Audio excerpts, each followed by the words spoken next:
Pigeon pose helps to stretch your chest, your shoulders, your spine, your abs, your hips, and your thighs, and it helps to strengthen your core, your spine, and your hamstrings. Plus, it's kind of fun to do. So, come along with me and let's try it.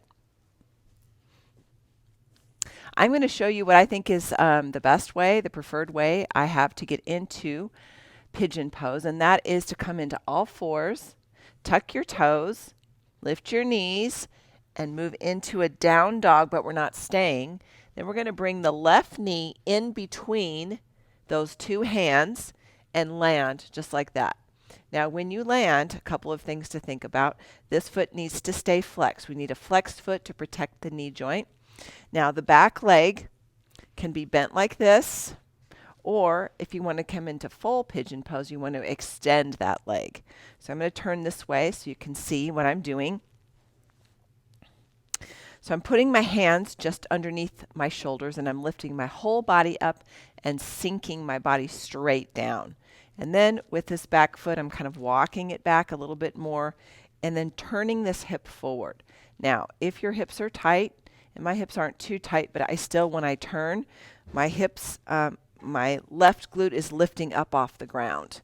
So I use some kind of whatever you've got. I've got a blanket here to put underneath that left glute because you want your hips to be on the same plane. So it's hip to be square, right? Square hips. So that's the way it looks. Now, if you want more, you can bring this foot forward a little bit more and you're going to definitely feel it in the glute. Now, if you have issues with your knees, you don't want to do that.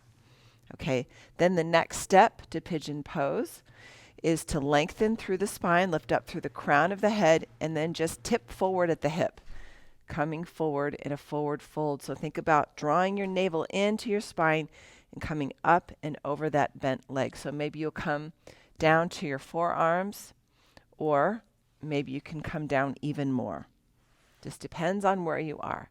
So let me show you another option that you might want to take here in this pigeon pose. You can reach back for your back leg if you want a nice stretch in the front of your hamstring, and your quadricep. Hold on to the ankle and then just draw that leg in, turn your shoulders forward. And then just stop when you need to. You'll know when to. And then when you're ready, gently release it down. And then we go to the other side. Same thing. Put the knee in between and just set up just like we did with the other side. Make sure you've got a little bit of support underneath that glute if you need it to keep your hips square. And then take your forward fold.